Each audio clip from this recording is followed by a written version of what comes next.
Listen, and after last week's confession about baking chocolate, I promised myself I would be a holistic goddess today. So I've been eating these. Ugh, but honestly, they taste like salted grass and sadness. Salted grass and sadness. See, that's exactly the problem. We force ourselves into these militant wellness traps because our stomachs feel like they are knotted up in a permanent twist. And we think restriction is the answer.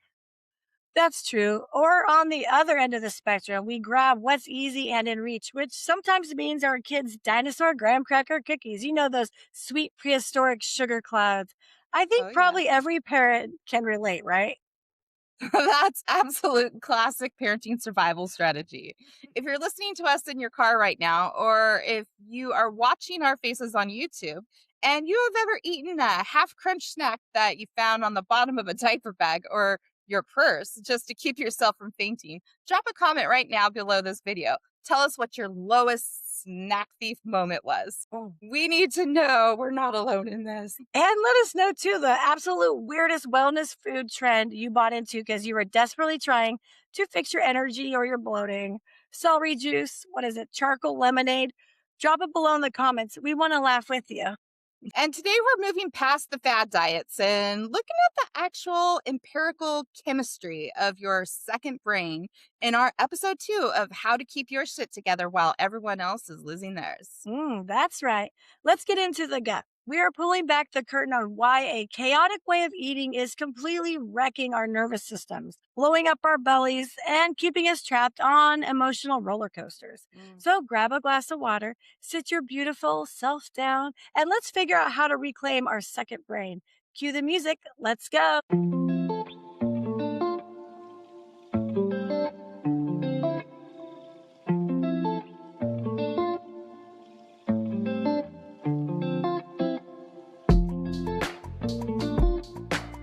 Welcome back to the Sacred Soul Roots podcast. I am April. And I'm Angela. We are your hosts, lifelong best friends since we were 10, and your guides through this wild terrain of somatic and biological wellness. Last week, we planted the macro seed of the threat bucket and how daily modern stress overflows our systems. Today, we are taking a massive deep dive into the absolute center of your physical instrument, the gut brain connection. As someone whose background is footed in environmental chemistry and clinical systems, I get incredibly passionate about this specific topic. Your gut is not a passive plumbing system at all. It's a highly active, living, breathing, and neurological command center. In fact, in the scientific community, we explicitly refer to this energetic nervous system as your second brain. And yet, it's one part of our body we neglect the most often when life gets chaotic. So, today we are planting the seed of understanding that your physical digestion and your emotional sanity are completely inseparable. You cannot have a calm, clear mind if your second brain is under a state of constant biological siege. Exactly. We're going to look at the exact chemical feedback loops running up and down your vagus nerve. We're going to decode the mystery of the stress bloat, and we're going to break down the terrifying ride that is the blood sugar roller coaster. Most importantly, we're going to give you actual practical clinical tips to step off the ride and stabilize your physical vehicle. All right, Ange, let's get into the absolute nitty gritty reality of what we call the mom diet or the parent survival diet. Because we talk to clients all the time who say, "Hey, I buy the organic food. I try so hard to eat right, but I still feel like complete garbage and my stomach is permanently bloated." Let's paint the picture of a typical family mealtime because this is where the wheels completely fall off. But it's a beautiful, chaotic circus. Think about what happens when you're preparing dinner. You're standing at the stove, you're chopping, you're cooking, your mind is trafficking 15 different variables. Did the teenager finish his homework? Why is the dog barking? Did I reply to that business email? Your threat bucket is already filling up. Yes, and then it's time to serve the food. So, what does a loving, overfunctioning parent do? Well, we generally plate everyone else's meal first. You make sure the kids have the perfect portions. You make sure your partner's taken care of. You're running back and forth, grabbing extra napkins, refilling drink cups, cutting up chicken. And by the time you finally sit down and look at your own plate, there might be barely anything left on it, or the food has gone completely stone cold. Or worse. You're so utterly exhausted and starved from the sheer energetic output of managing everyone else's dinner that your blood sugar has crashed. Look at your cold plate, your brain panics because it needs fast energy, and you end up just grabbing whatever's easy, processed, and highly chemical. You grab the chips, the snackers, the white bread, anything that'll give your brain an immediate hit of glucose. And it doesn't even stop there. Let's talk about the post dinner trap cleanup duty. This is my absolute vice if I'm not paying attention. It's like you're clearing up the table and you see, three chicken nuggets left on one plate, half a bowl of mac and cheese on the other, a random crust of pizza, whatever it is. And you don't want the food to go to waste. So what do? As you're scraping the plates into the trash, you pop those leftovers straight into your mouth. You eat them standing up unconsciously while your body's under pressure trying to clean the kitchen. I'm so guilty of that as well.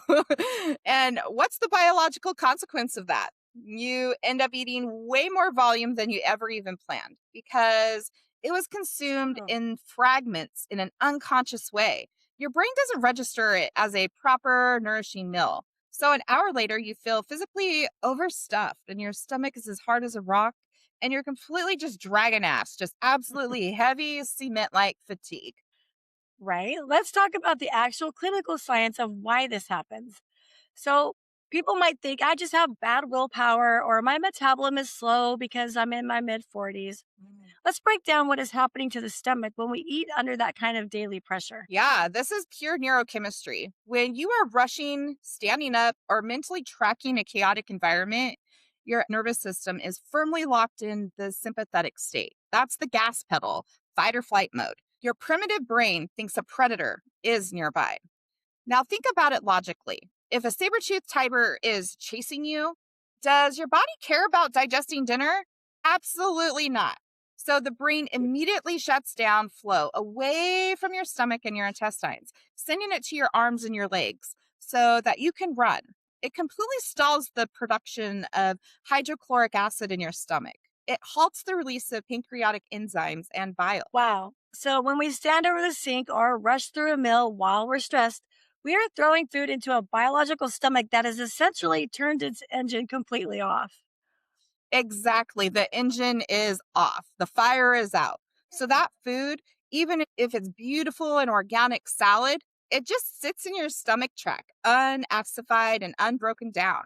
It literally begins to ferment and petrified inside your gut. That fermentation creates a massive amount of gas, which leads to immediate, painful, distended bloating. My gosh. Well, that explains the absolute mystery of the stress bloat. We hear about this in our 40 something community. They say, I'm working out, I'm doing cardio, I'm eating clean. But why do I look 4 months pregnant every day by 4 p.m.? My tummy will flatten out when I first wake up in the morning, but the moment I step into my day, it's expanding like a balloon. Why is that? Yes, and that's not fat tissue issue. That's a sympathetic nervous system activation issue. Your abdominal wall is physically bracing and trapping gas because your digestive tract has lost its ability to optimally process life. If you're watching us on YouTube right now, please let us know in the comments. Does this ring a bell for you? Do you experience that specific morning to night belly expansion? Let us know your experience below because shifting this perspective from I need to go on a harsher diet to I need to regulate my nervous system before I eat changes absolutely everything. It really does change the entire playing field. And let's weave in the next piece of this physiological puzzle because the mom diet directly feeds into what I call the blood sugar roller coaster. When you are dragging ass and suffering from brain fog because your gut isn't absorbing nutrients, what do you do to survive the afternoon slump? Well, maybe you grab a big old coffee with extra syrup and whipped cream. You might crack open an energy drink, or you eat a sugary pastry at 3 p.m. just to power through because you've got other stuff to do still. Yeah, that classic synthetic fuel. Let's look at the Yeah. absolute clinical science of what happens when you pour that high sugar, high caffeine liquid into an empty, stressed out stomach. The moment that the refined sugar hits your system, your blood glucose spikes dramatically. Your brain goes, woohoo! We have energy! You get a temporary artificial boost of focus. But biologically, your pancreas looks like a massive spike in blood glucose and goes into a state of absolute emergency. It pumps out a massive wave of insulin to drag that sugar out of your bloodstream and to push it into your cells to protect your organs. And because your body overcorrects under stress, your blood sugar doesn't come back down to normal. It crashes to the floor. It plummets, and the crash triggers an immediate systemic alarm. When your blood sugar drops too low, your brain thinks you are literally starving to death. So, to save your life, it sigs your adrenaline glands to pump out, guess what? Cortisol and adrenaline, the exact same stress hormone that fires when you're in danger. My gosh, that makes so much sense. So let's connect the dots for everyone. This means your afternoon blood sugar crash is physically forcing your nervous system straight back into a high stakes, sympathetic fight or flight response. You aren't just stressed because your schedule, your internal biochemistry is creating a synthetic panic attack every single afternoon. Every single day. You find yourself suddenly feeling intensively irritable, anxious, shaky, or completely overwhelmed by a minor conversation. And you think it's mental weakness, but it's just your adrenals that are firing adrenaline to stabilize your blood sugar. It's a brutal, exhausting chemical loop. You use caffeine and sugar to survive the fatigue, which creates a crash, which fires your stress hormones, which overflows your threat bucket, which locks your gut up, which causes more fatigue. It's like a literal biological hamster wheel. And this Yes. flows beautifully into our somatic woundology framework for today, Mm. the starved sovereign and the boundary bloat. So think about it metamorphically. When you are constantly feeding yourself the literal and figurative leftovers of life, plating everyone else's needs, swallowing your boundary expressions, overfunctioning because you're running on empty, your body manifests a physical state of starvation and expansion. The bloating in your body is physically trying to create a boundary shield of sorts, pushing the world away because you won't say no with your voice. And that intense sugar craving that comes on, that might be your soul's desperate somatic cry for something sweet, some sort of immediate nourishment because your actual life starts to feel overwhelming and completely void of self care. Wow. Your body speaks the absolute truth every single time. It says, if you'll not claim your sovereign space, if you will not sit down and nourish yourself properly, I will physically bloat you in order to force space around you. That is exactly why we treat this work as mandatory integration of mind, body, and soul. You cannot separate spiritual evolution from your actual blood sugar loops. At SacredSoulRoots.com, this is the exact core terrain we train professionals and individuals to navigate. Absolutely. On our website right now, our flagship professional track, the Stress Response SOS, is fully available. It teaches you our proprietary beats method and the SELF instrument so you can map these exact biological trend lines, decode your somatic woundology, and learn how to stop these adrenal crashes before they happen. Absolutely. And because we saw how deeply damaged people's gut terrain was for years of this blood sugar roller coaster, we designed our upcoming 14-day reset cleanse program. This is an 8 module protocol which is specifically built to pull your body off of the sugar and caffeine wheel.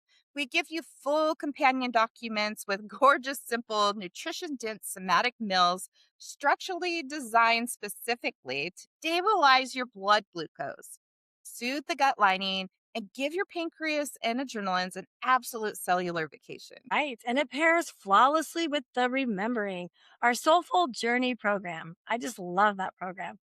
Because when your blood sugar is stable and your gut stops bloating, your brain fog can clear completely, and you finally have the calm, quiet, luminous mental capacity to anchor in your own higher spiritual wisdom. You step off the survival wheel and step into your true power. Yes. So let's give our listeners some immediate, practical, clinical tips to start breaking this loop and balancing their blood sugar right now before we move into our embodiment practice. Sounds good. Let's give them three gold standard rules to balance that blood sugar wheel today. So, one thing you want to consider is to not drink caffeine on an empty stomach. When you pour coffee into an empty stomach first thing in the morning, it spikes your cortisol by over 200%, sending you straight into that sympathetic panic. Always eat a small handful of protein, like a handful of nuts or something, or a nourishing bite before your coffee touches your lips. Consider fiber, protein, and fat first. So when you do sit down and eat a meal, try to eat your vegetables and your protein before you touch the carbohydrates. This simple ordering creates a literal mesh lining in your digestive tract that slows down the absorption of glucose, completely flattening the blood sugar spikes that happen. And consider the 10-minute sitting rule.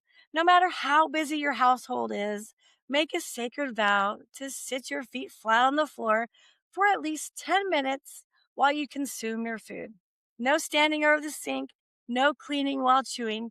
Give your body that physical safety signal it needs to really turn that digestive engine on. Those are absolute gold, April. And just by following those three things, I think it can make a lot of difference. Let's take that physical safety signal a step further and move straight into our integration segment. Let's get rooted. Everyone who's listening, take a long, conscious breath, drop whatever's in your hands, and let's pull our energy all the way back into our physical frames. If you are in a safe space where you can close your eyes, do so gently. I want you to bring both of your hands and stack them directly over your stomach, right over your navel center. Feel the heat of your palms transferring into your torso. Take a slow, deep breath in through your nose, and as you inhale, consciously push your belly outward into your warm hands. Let your abdominal wall completely unbrace. Let down the shield. Release any sucking in or tightening you've been holding onto all afternoon. Exhale slowly through your mouth with a soft, audible sigh. Good. Let your stomach sink back down, feeling your core soften completely. Let's do that again together. Deep, wide breath into the lower belly. Expand your center like a beautiful, soft balloon. Hold it just for a second at the peak of fullness. And now let it go completely through your mouth. Let your shoulders slide down your back and let your jaw go loose. With your hands resting on your soft center, repeat this activation silently to your physical body. I no longer require a shield of bloating to protect my space. It is safe for me to be nourished. It is safe for me to slow down. My center is secure. Now take one more exquisite, unhurried breath into that soft space. Feel the internal engine of your parasympathetic system smoothly turning on, calming your heart and settling your second brain. Yeah, that's pure somatic medicine right there. Your biology responds instantly when you speak to it with such safety instead of with judgment. It really does. I can feel my whole system dropping into a state of peace, and it's nice. So, thank Mhm. you so much for journeying with us through this deep dive into the gut, everyone. Yeah, and if you love this episode, please hit that subscribe button, hit that like button on YouTube, and leave us a comment below detailing your favorite tips or your biggest takeaways from today's blood sugar breakdown. We love scrolling through your comments and building this beautiful community with you. Make sure you head over to SacredSoulRoots.com right now to check out our available stress response SOS certification training. And keep your eyes peeled for the official launch of our 14-day Reset Cleanse program. Yeah, and join us next week for episode 3, where we'll take these exact somatic tools straight into the lion's den, the professional workplace, to show you how to manage environmental chaos and secondary stress like an absolute boss. So take care of your gut, soften your center, honor your second brain, and stay beautifully rooted. Sending love. Bye, everyone. Bye.